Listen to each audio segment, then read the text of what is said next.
Pronto? Pessoal, eu iria retornar naquela sequência de slides, né, os primeiros, para poder a gente já dar continuidade. A servidora Eliane, aqui do Marechal, e ela, na hora que eu estava apresentando rapidamente lá o projeto político-pedagógico lá da minha unidade, ela observou uma situação e eu não falei no momento, mas de repente na parte da manhã eu ia comentar, mas eu gostei, né, da tua observação. Ela acompanhou e falou assim, ó, diretor, no Diário Oficial do ano passado, né, saiu que a sua escola passou a ser tipologia A, e no texto aqui aparece como tipologia C. Em 2022 foi quando nós reestruturamos. Por isso que esse documento aqui, e lá vocês vão encontrar uma parte que fala assim, esse PPP, esse projeto político pedagógico, fica na gaveta do diretor e lança um desafio para vocês de ir até a gaveta do diretor, falar com o diretor e falar, tira da gaveta, deixa eu ver esse projeto político pedagógico, tá? Porque as escolas têm esse vício, esse erro de manter esse documento na gaveta e guardado. A apostila, ele até orienta que fique numa biblioteca, que fique ao acesso de todos, tá? Gostei, parabenizo, tá, Eliane, pela observação, porque saiu da tipologia C e foi para a tipologia A o ano passado, a unidade EMF Milton Dias Porto, / extensão Luiz Carlos Mantuan. Foi para a tipologia A por conta da extensão. Se me mantesse lá Milton Dias, só Milton, era sempre tipologia C no máximo. Por quê? A quantidade de sala de aula, a quantidade de turmas que a escola oferece, certo? É pequena. Os quadrantes, cada quadra do Jardim Paraíso, eles são pequenos, são menores. E a escola Milton Dias, ela pega todo o bairro. A escola José Carlos, muito mais terreno, muito mais sala de aula, muito maior. Então a escola Milton, eu penso assim, considero uma escola pequena, certo? Hoje lá atendemos 600 e pouco, com 359, que dá os 978 por conta da extensão Luiz Carlos Mantuan, que funciona onde era o antigo Maxi Reino, tá? A prefeitura, Fundeb, que financia, paga o aluguel de lá para ter uma escola ali. São 359 estudantes que estudam ali, estão matriculados na extensão e atrelados a nós, a escola Milton Dias. Não é uma outra unidade, é um braço nosso que tem lá. Nasceu da necessidade. Qual a necessidade? Todas as escolas da rede municipal que atende primeiro ao 5º ano, elas foram periferia, bairros e bairros. A escola mais centralizada é essa, Marechal Rondon, certo? Não é centralizada no dizer, opa, tudo certinho, é centralizada no entendimento de centro, tá? De centro da cidade. Quem atendia antigamente? As escolas do Estado. Correto? As escolas do Estado ficaram só com o quê? Fundamental e ensino médio. Quem está com o 1º ao 5º? Município. Município que abraça o 1º ao 5º ano. Correto? Abraça o 6º ao 9º também, mas abraça o 1º ao 5º. Ele ficou sem escola na região central. Foi uma ideia louvável da administração anterior alugar um prédio ali para atender. Porque as mães, o pessoal do centro não tinha onde levar essa criança, uma criança de 6 anos, 7 anos, 8 anos, 9 anos, e lá atende até o 5º, lá na extensão, a Eliane. Aí à medida em que, ganhamos uma filha para poder trabalhar, para tocar, para administrar, aí mexe na tipologia. Aí foi quando foi o ano passado, o 2º semestre, nós chegamos à tipologia A. Por isso que, o PPP, ele tem que ser atualizado todo ano. Eu tinha que ter pego ali, reunido minha comunidade lá e falar, vamos atualizar aqui, saiu da C, já coloca a A, certo? De repente ele encontrou o mesmo vício, ficou na gaveta, né? Ficou na gaveta até agora. Eliana, foi bom você falar, hein? Agora a gente tem que tirar da gaveta. Deixei arrumar isso aí. Tá? Não mais funcionário. Continuando lá na nossa linha, que são os conteúdos específicos da apostila, que vai ser lançada para vocês. Esse slide já foi lido e explorado. Vamos para o próximo aí, ainda pautado dentro da Constituição Federal de 88. Na década de 80, muito se ouviu falar a respeito da democracia na gestão escolar da educação brasileira, principalmente em 88, com a promulgação da Constituição Federal, denominada também Constituição Cidadã. Segundo, Cury, 1997, dos movimentos docentes saíram duas frentes. Em relação à educação pública brasileira, uma exigindo a democratização escolar, entendida enquanto expansão de vagas gratuita do ensino, qualidade e financiamento público da educação, e outra que acentuava tanto a valorização do trabalho docente em suas novas estruturas internas das redes escolares, quanto a qualificação dos sujeitos do ato pedagógico. Está ali, democracia na gestão escolar da educação brasileira, resume-se, essa palavra em vermelho aí, essas palavras de vermelho, elas se resumem em oferta de escola para todos. Democracia na gestão escolar da educação brasileira. Oferta de escola. Se precisar construir, vamos construir. Na verdade, se precisar contratar professor, vamos contratar. Mas precisa ofertar, precisa ter. Duas frentes. Porque assim, para escrever a lei, vocês sabem que são muitos debates, discussão entre a Câmara de Deputados, entre o senador. Você sabe como funciona, todo mundo acompanha na mídia aí, certo? Tem que se provar o porquê, tem que levantar a problemática, debater, falar, tal. Então eu imaginava que resolveria dois problemas com a Constituição, colocando a educação à frente. A expansão de vagas, não faltar escola, não faltar sala de aula para ninguém, ofertar, certo? Eu sou nascido de 1978, disse para vocês que os 3 primeiros anos estudei numa escola de zona rural, 25 quilômetros da cidade, correto?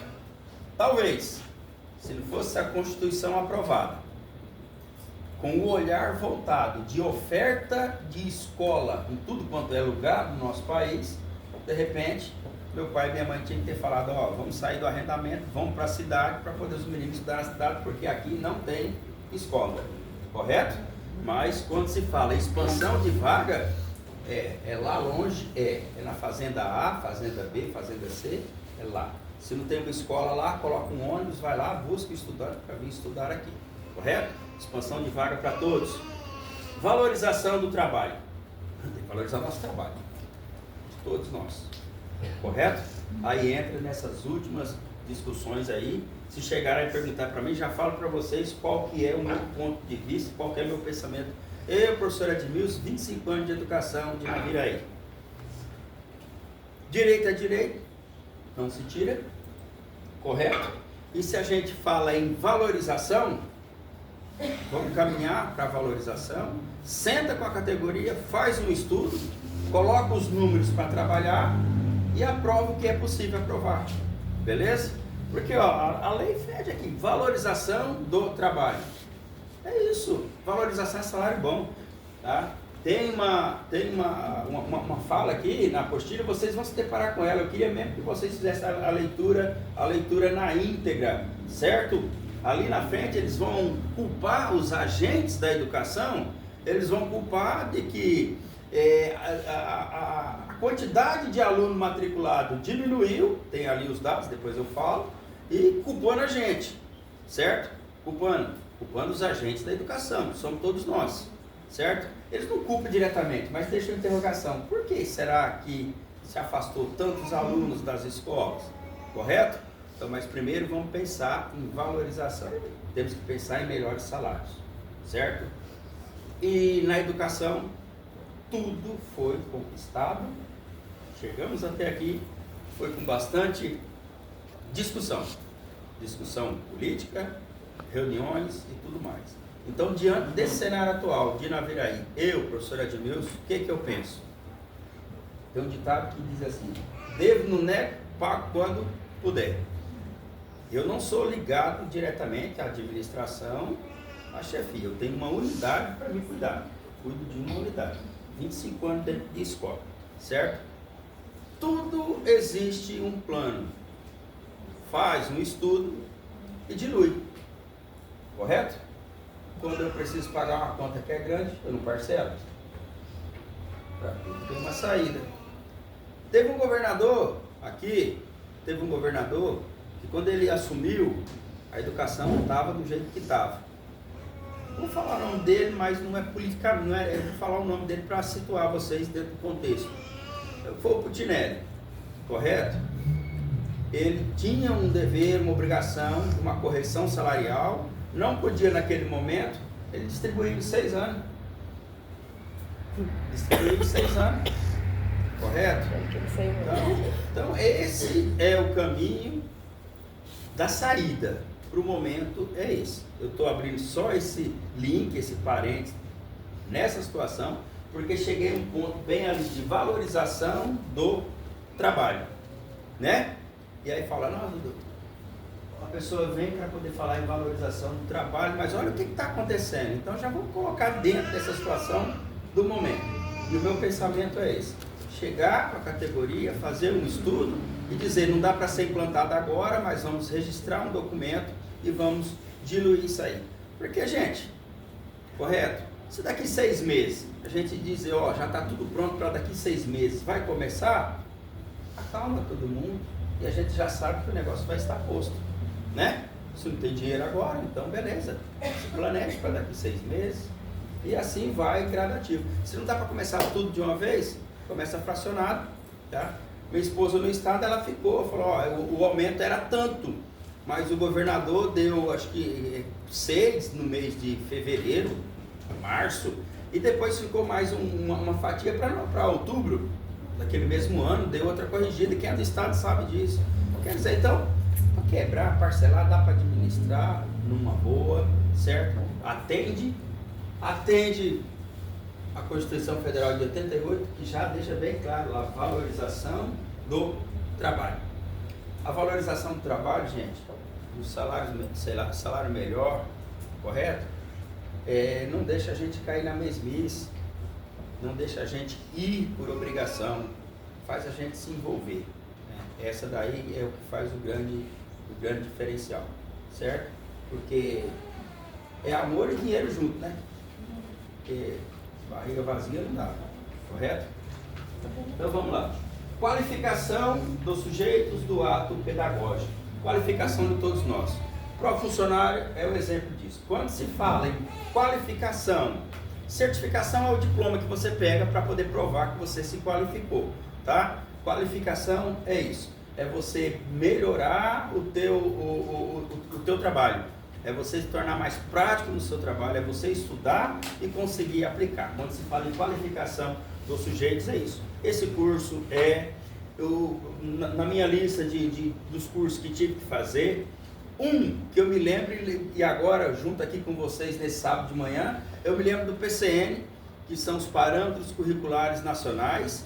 Eles estavam previstos lá na LDB, na Lei de Diretrizes e Bases da Educação, e colocou os professores para estudar todo sábado, na FINAV, todo sábado de manhã, a gente ia para lá, tá? Tinha o escriba, que tinha que ter o registro, tinha o caderno de registro individual, correto? Igual eu estou vendo. Ao final de cada encontro era lido um relatório do que foi abordado, e nós fomos estudar, que são os PCNs, Parâmetros Curriculares Nacionais, para que eu, como professor de ciência, entrasse dentro da minha sala de aula e soubesse, entendesse o jeito de conduzir, tá? Professor de história, o jeito de conduzir.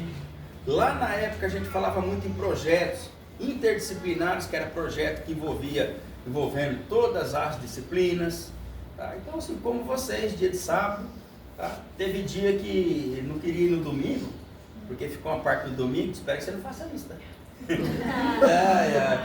Aí não dá ideia não, né?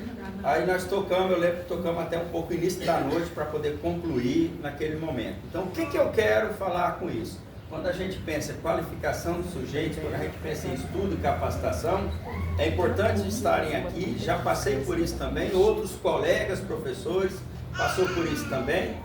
E ajuda no quê?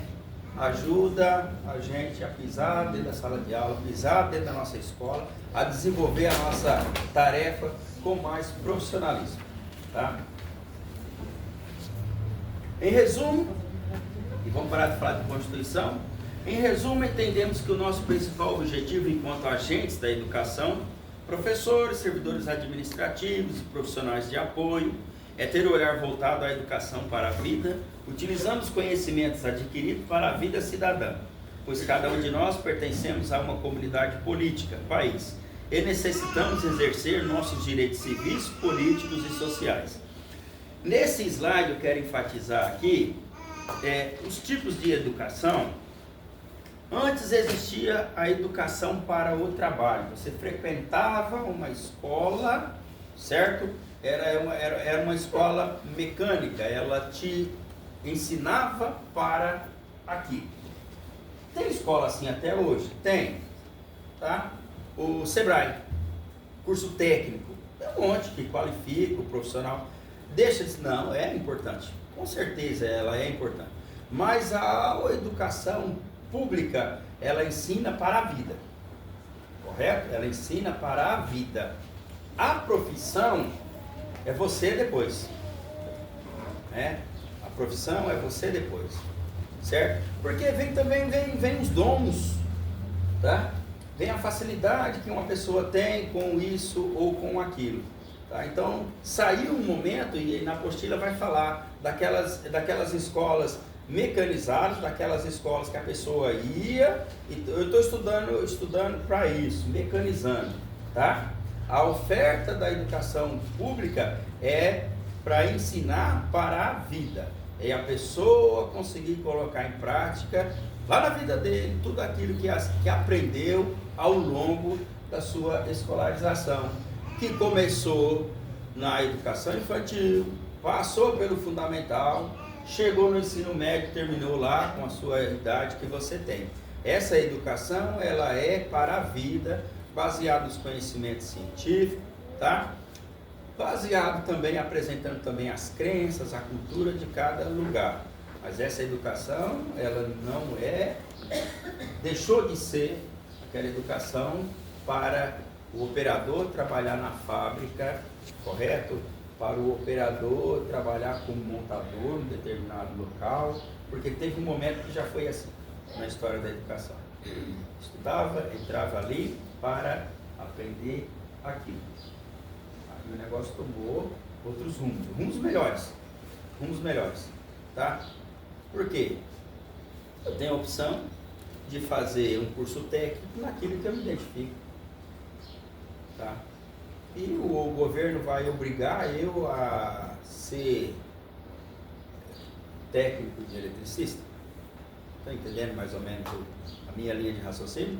Tá? Então é a oferta da educação pública. O diretor, mas depois, sim, Instituto Federal, curso técnico, maravilha, beleza. Se você chegou no ensino médio, você é estudante, e optou em fazer o ensino médio do curso técnico, tranquilo. Só que ele pega um diploma, né? Ensino médio com curso técnico em tal área. Ele tem o ensino médio, né?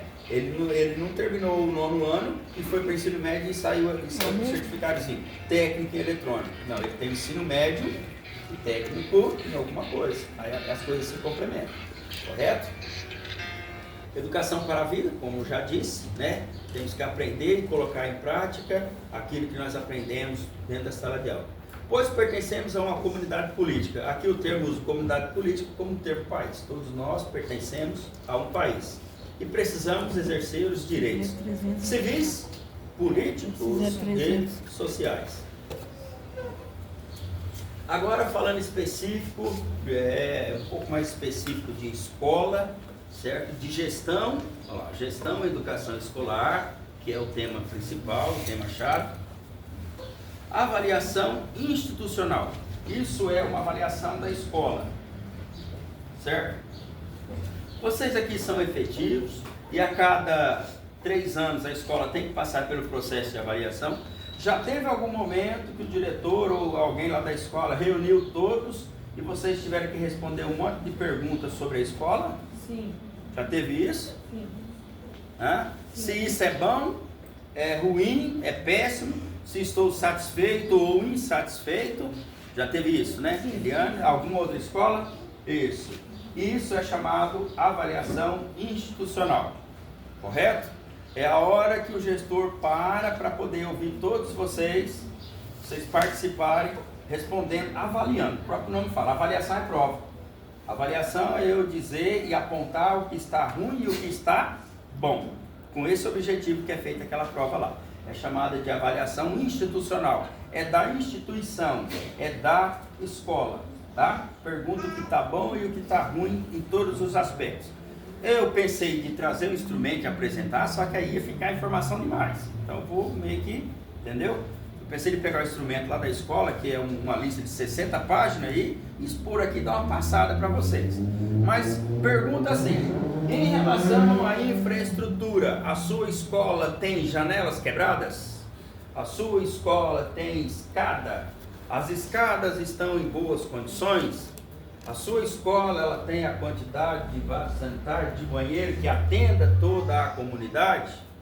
A sua escola tem rampas de acesso para cadeirante ao PCD? Entende? Isso é a avaliação em todos que é feita.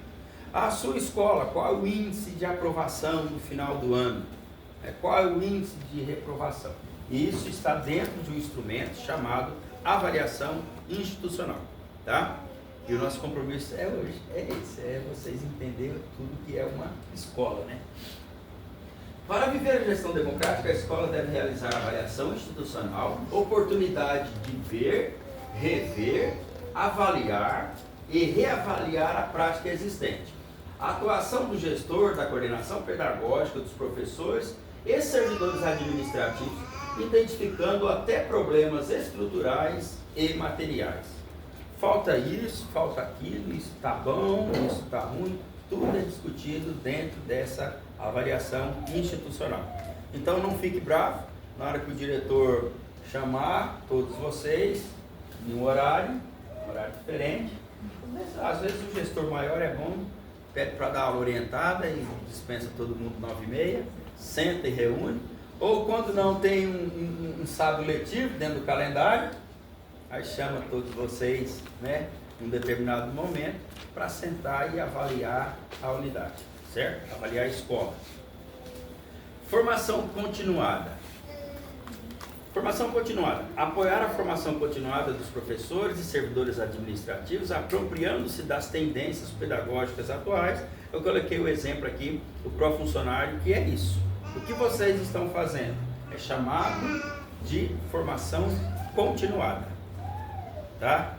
Porque a gente pode ter o diploma da gente. Estudei, peguei o meu diploma. Ótimo. Tá? Ele está ali. Mas eu continuo. Tendo momento de estudo, sessões de estudo, tá? Que é chamada de formação continuada. Isso que vocês estão fazendo aqui é uma oferta de formação continuada. O pró-funcionário é uma oferta dessa, tá? De formação continuada, certo? E precisa ser ofertada para todos. Aí fala, apropriando-se das tendências pedagógicas atuais. Tendência pedagógica é o ato de ensinar, é como eu estou ensinando, correto? Em discussão, em reunião com os professores, a gente explora muito isso. Eu não posso ensinar agora, em 2025, do jeito que minha professora ensinou na minha quinta série. Tudo muda. Mas o conteúdo é base científica, tá?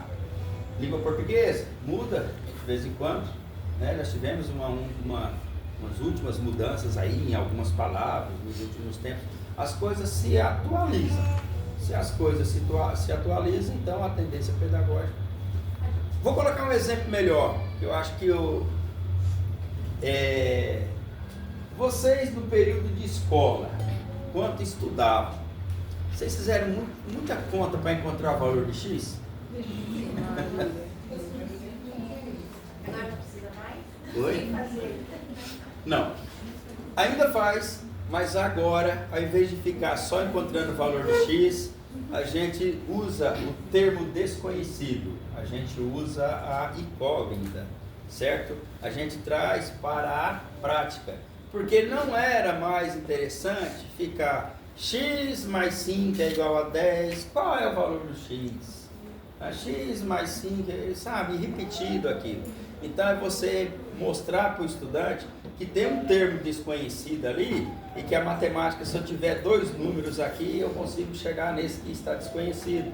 Tá? Então isso é uma atualização na forma de ensinar. Isso quer dizer apropriar-se das tendências pedagógicas atuais. Quando nós estudamos também era meio que no facão. Tinha prova mensal, prova bimestral. Era naquele dia. Se eu faltasse com uma gripe no dia da prova mensal, aí eu só tinha bimestral para dividir por 2. E a professora, daquele jeito ainda, certo? Falei, caramba, eu tiro 10 para ficar com 5, lascou. Não é verdade? E era só esse instrumento de prova. Eu estudei assim, para a atualidade, acompanhando as tendências pedagógicas. Nós valorizamos hoje o registro do caderno. Vendo tudo vocês anotando aí, na sala de aula também é assim. Nós valorizamos o registro do caderno. E ao final do bimestre, ele é computado, ele é somado. Nós aplicamos uma avaliação EC, mais da metade da sala, mais de 50% for mal na avaliação, correto? Tem professor que usa até um percentual mais baixo ainda. For mal na avaliação, não é o aluno que está ruim, não. A avaliação não serve para identificar o aluno que está ruim, não. A avaliação, ela serve para mim, professor, correto? Para mim reconhecer de que o jeito que eu ensinei, só metade da sala entendeu, e a outra metade. Eu preciso trabalhar de novo de uma outra forma. E isso veio o quê? A tendência pedagógica atual. Tá? Nós temos também os trabalhos, trabalho de pesquisa, que o aluno tem acesso ao material, e você solta as temáticas para ele e fala para ele onde ele vai encontrar. A gente, se me fizer uma pergunta, entende? Eu não tenho obrigação de saber. Agora a pessoa que me fez pode falar para mim aonde que eu encontro. Meu dever é buscar, correto? Então assim, a educação ela foi se redesenhando também o ato de ensinar, tá? Isso quer dizer, ali chama de tendências pedagógicas atuais. Há quem diga que ficou mais simples e mais fácil. Eu digo assim que ela ficou menos engessada, né? Porque não sei vocês, mas nós, na hora que ia para a escola antigamente, parecia que a gente já ia com medo, né? Não valorizava as artes, não valorizava a apresentação artística, era tudo muito engessado. Foi bom, excelente. Pior se não tivesse estudado, né? Só que, partindo do princípio que tudo muda, vocês estão aqui hoje buscando o quê? Buscando se atualizar. Para quê? Para aplicar no trabalho de vocês. Você ia fazer uma pergunta? Eu tenho uma dúvida, mas não se encaixa. Não sei se você passou já ali ou vai acontecer depois. Eu gostaria que você explicasse para nós como que é aplicado o recurso do Fundeb. Pode ser depois, mas não encaixa aí. Tá? Mas vamos já fazer uma exploração rápida e ampla aqui, certo? Aonde é direcionado. O Fundeb, ele tem que manter o sistema de ensino. O Fundeb de Naviraí, ele tem que manter as unidades escolares funcionando. O Fundeb, ele tem que pagar funcionário, certo? Todos os segmentos que estão na educação, o Fundeb tem que pagar. O Fundeb, ele tem que pagar a agricultura familiar, porque tem uma lei que exige que no mínimo 30% do que é oferecido para os alunos da escola pública tem que vir da agricultura familiar. E aqui na Naviraí tem uma linha muito grande em relação à Antep, ao Cinturão Verde, que oferece esses produtos para os estudantes, correto? A outra fatia, a agricultura familiar não produz arroz, não produz feijão, compra-se dos mercados das empresas. Então, o Fundeb, ele tem que colocar a merenda no prato do estudante todos os dias de aula durante os 200 dias letivo. Ele tem que fazer a manutenção do ônibus, abastecer o ônibus, colocar o pneu no ônibus, ele tem que manter o sulfite dentro da escola, ele tem que manter as impressoras dentro da escola, e ele tem que pagar a conta de água e de luz de cada escola. E mais aluguéis, porque o número, a demanda, quando eu tenho um número grande de gente, eu chamo de demanda, tem criança fora da escola, esse Fundeb tem que financiar isso e eu tenho que enxergar onde está e trazer essas crianças para dentro da escola. Então ele é o bolo grande que é subdividido para funcionar o sistema de ensino. Manter, financiar, pagar. O Todo sistema de ensino. recurso que é pago para os funcionários vem do FUNDEB? Vem do FUNDEB. Pagamento de funcionário, pagamento de servidor administrativo, de todos ligados na educação, vem do FUNDEB. Quando iniciou, eu disse aqui que era FUNDEF, que era só o ensino fundamental. Depois passou a ser FUNDEB, que entrou a educação infantil também, né? Aí passou a ser FUNDEB. Aí ele pegou a educação infantil também. Melhorou o repasse, melhorou tudo, só que também aumenta custo. Aumenta custo, né? Então, assim, é um bolo grande, mas ele subdivide.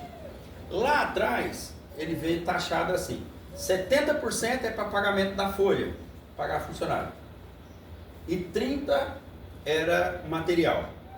Quando iniciou, 98, 99, 2000, né? Caminhava ainda nessa linha. E dava para trabalhar dessa forma. Eu não tenho informação concreta de hoje, mas conversa com os administradores, não de agora, mas até de outros secretários que já passou por ali, fala que a folha ou pagamento ele já avançou para frente disso, ele já passou, entende, de 70, ele já passou de 80, ele já passou de 90. Então assim, esse carimbo para falar 70 vai pagar e 30 eu vou comprar material, porque ele já passou desses 70, né? Agora passa por quê? Vamos colocar não é forma de crítica, é só a forma de informação. Não interpreta errado, certo? Cria-se as leis e manda para as prefeituras executar. Executa a prefeitura. O governo federal dá um aporte. O governo federal dá isso aqui, tá? Então, veja bem. Não estou criticando, mas o que a educação já pegou? A educação pegou e trouxe para dentro da sala de aula a inclusão, correto? Isso estou falando de um exemplo que nós estamos vivendo há pouco tempo agora. Trouxe para a inclusão. A criança, ao dada, ela tem o direito. Isso aí nem precisa anotar, isso aí é um link fora só da pergunta dela, tá? Fora da pauta aqui. Então, veja bem, a pessoa ela tem um estagiário, um itinerante para poder acompanhar. Eu tenho criança lá, eu tenho uma criança no terceiro ano que troca a fralda, ainda usa fralda. Então o professor, o itinerante, ele precisa levar essa criança até o banheiro, então precisa desse itinerante para acompanhar.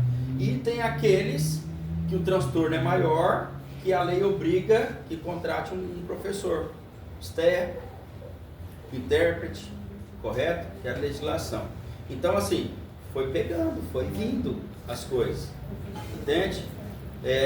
Então, justamente isso. Agora aqui na escola tem uns 15 que é professor e estagiário. Tem. Então assim, vocês estão entendendo que o volume de servidor que foi vindo para dentro da educação ao longo dos anos foi aumentando. E o que a gente entende? Que de repente esse financiamento ele não está indo na mesma proporção, correto? De repente deveria ter que andar mais para hoje a gente estar vivendo de uma forma rica, né? Mas à medida que aumentou a demanda, tá, esse recurso, então, ele não cresceu na mesma proporção, tá? Então, de repente, do FUNDEB, FUNDEB, dos impostos, né? A União administra o repasse. A cada 10 dias vai acreditando na conta da prefeitura, a União administra os repasses. Mas é dos nossos impostos. É a fatia dos impostos, tá? Se eu não estou enganado, tem na apostila aqui que fala 18% dos recursos da União. Os 18% do recurso da União, por completo, é repassado para a educação, para cada município, proporcional ao número de estudantes, baseado no censo escolar. Tá? Veja bem, toma muito cuidado nessa questão, quando eu falei aqui agora. Eu busquei alguns exemplos do que foi chegando para dentro da educação. Tá? Deus me livre se eu ficar sem estagiário na minha escola. Deus me livre se eu ficar sem um professor de apoio, correto? Eu estou com 23 TEA dentro da escola. Eu tenho um que ele grita a manhã toda, certo? É o transtorno dele, gente. A educação inclusiva, eles estão junto com nós, né? Somos nós, eles estão. E aí eu tenho esse que não, eu tenho um que não pode ouvir o sino.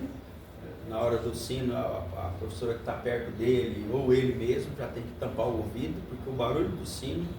Eu tenho outro que não pode ver um ônibus, na hora que os ônibus estão para chegar na frente da escola, a professora de apoio dele já interfere, já leva ele para um outro lugar, porque se ele vê o ônibus, o hiperfoco dele é o ônibus. Eu tenho um que ele imita, é uma graça, o foco dele são os animais. Aí ele passa o pátio todinho assim, quando ele pega para imitar um animal, ele passa o pátio, cruza o pátio todinho para ir no banheiro, imitando aquele animal. É o transtorno que a criança tem. Que bom que tem uma professora ali do lado para adaptar as atividades, para que ele possa também se desenvolver. Tem síndrome de Down, mas o síndrome de Down é estagiário, tá? Que cuida. Tem o síndrome de Down. Então, por que eu coloquei esses exemplos? Porque foi chegando, né, para a educação. Foi chegando, entrou para dentro da escola. Ainda falta nas escolas a assistente social e um psicólogo, né? Ainda tem, eu acredito que já tem esse atendimento, mas não é uma coisa... Mas o núcleo pedagógico avançou bastante. Tem a psicopedagoga, tem a psicóloga, tá fluindo bem. Tá fluindo bem. Por exemplo, quando eu tenho alguma situação que eu vejo baixo rendimento, baixo aprendizado, eu encaminho para elas fazem uma triagem com a família, tá rodando. Só que como eu estou dizendo para você, ainda precisa de mais profissional, né? Agora eu vou te falar, cada profissional que vem para dentro da educação, ele é custeado pelo FUDEB, né? Tem essa questão.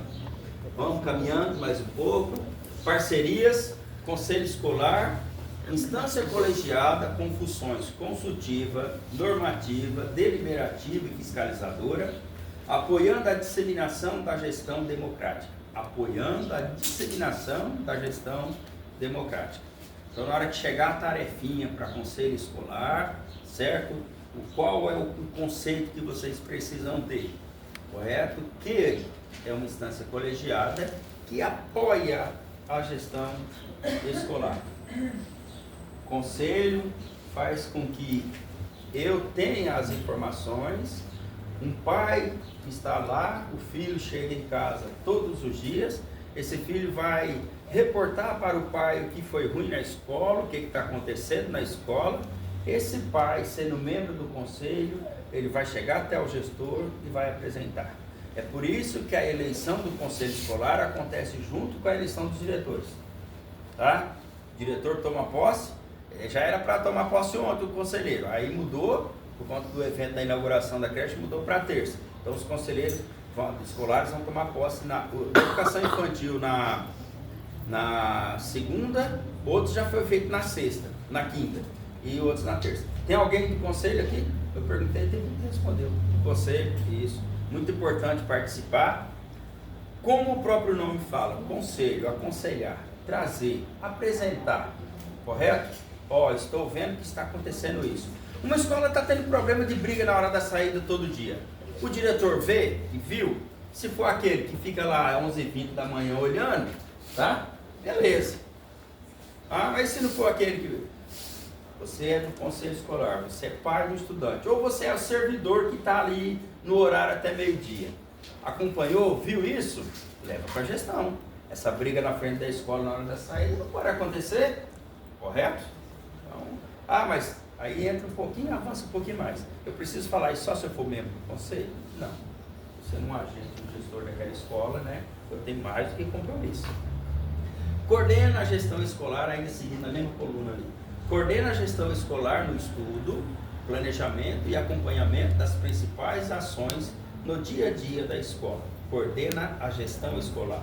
Apoia, está por perto. Família e escola. Encontros bimestrais com a família para a comunidade escolar para fortalecer vínculos.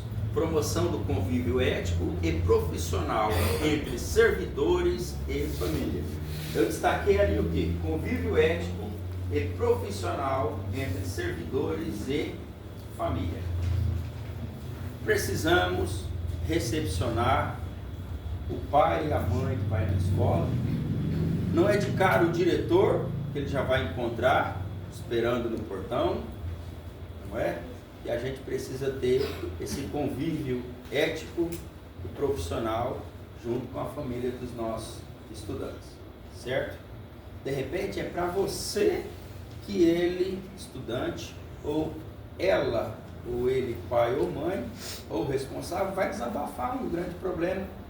De repente é para você, primeiramente, ali, certo? Às vezes é a hora que você está lá limpando a calçada lá na frente. A mãe deixou a criança, voltou e te reportou um problema. Problema na sociedade existe de monte. Te reportou um problema, você está com a vassoura. Você vai olhar e vai dizer, isso não tem nada a ver comigo, né?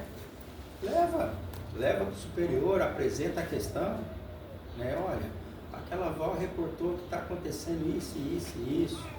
Porque dentro de escola nosso papel é gerir os conflitos, é resolver as questões, tá? A criança que ela pode estar sendo vítima de um abuso em casa, dentro da escola ela não vai produzir, correto?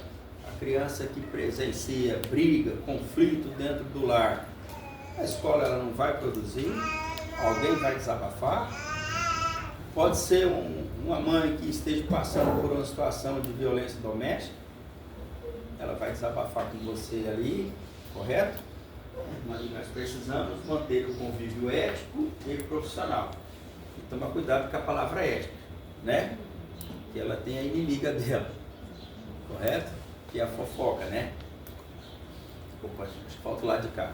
Associação de pais e mestres. Instrumento que favorece o desenvolvimento da escola e melhora suas relações com a sociedade. Defende os anseios dos professores, pais, alunos e demais profissionais atuantes na unidade escolar. A APM, Associação de Pais e Mestres, é chamada de APM.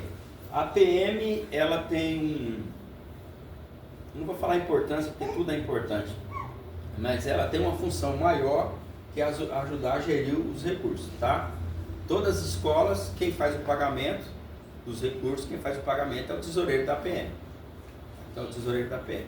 Então, se o diretor colocou cortina na escola e vai pagar, é a PM, é o tesoureiro da PM que efetiva o pagamento, tá? Porque a escola, ela faz parte da instituição, a escola ela não tem um CNPJ próprio dela. Quem tem o CNPJ, sendo padrinho da escola, é a Associação de Pais e Mestres, que é a APM, correto? É nela que vem Uns dias atrás nós tivemos que assinar para ter a festinha agora, dia 16 de julho, vai ter festinha aqui na escola à noite, vem participar aqui. Nós tivemos que assinar para ter a festinha, porque vai ser para arrecadar dinheiro para comprar para a escola. Isso.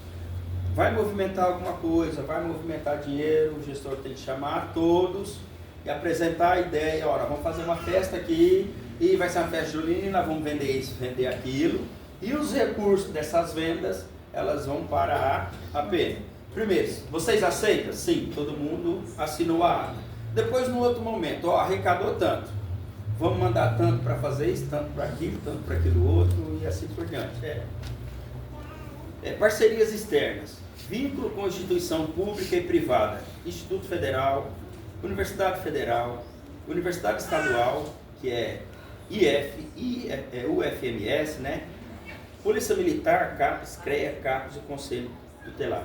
A princípio eu falei assim, eu poderia tirar, eu falei, não, mas eu quero deixar para eles essa informação e dizer por quê? Porque o papel hoje, o objetivo hoje é vocês conhecerem uma escola, em sua totalidade, conhecer uma escola.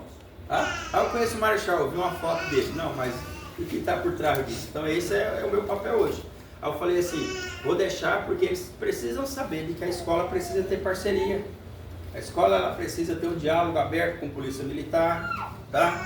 Para a presença da Polícia Militar, ela ser uma presença próxima da escola, certo?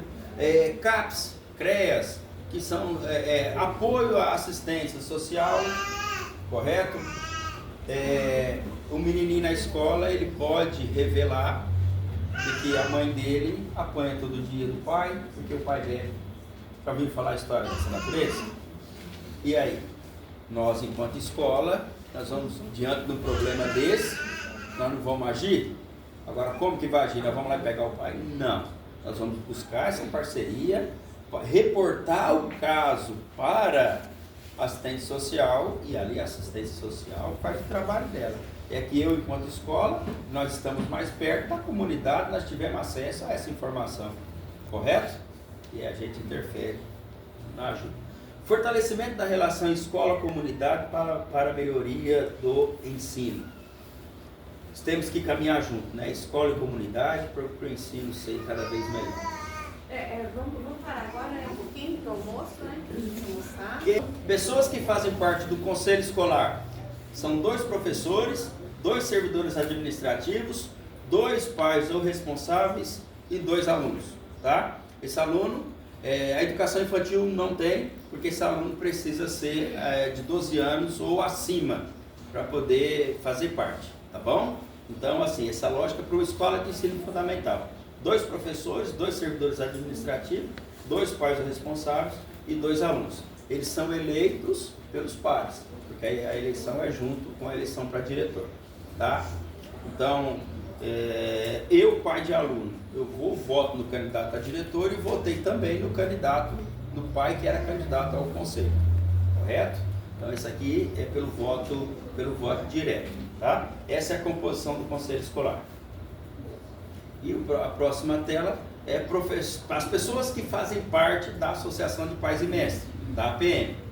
Aí entra 4 professores, 4 pais responsáveis, 4 servidores administrativos e um coordenador geral. E por base é assim. Aí uma observação: as escolas têm autonomia para modificar o número de integrantes, porém a ata de composição necessita ser registrada em cartório. Tá? O número de integrantes aqui, dependendo da unidade, ela tem essa autonomia para mudar. O que não pode é deixar segmento sem representatividade. Não pode deixar um segmento que não esteja. Ele existe aquele segmento, mas ele não tem representação dentro da PM. Precisa ter, certo? Aí tem que registrar a ata, registrar em cartório para ela ter validade. Abrir uma conta, a conta no Banco do Brasil e alimentar, sustentar isso aí. Fazer declaração de renda todo ano, igual é uma pessoa física. Tem que declarar, não tem que declarar todo ano imposto de renda. A APM também precisa fazer declaração de imposto de renda todos os anos. Se não fizesse passar de 5 anos, bloqueia o recurso, a escola fica sem pegar R$1 do governo federal. Até desenrolar, até desembaraçar tudo.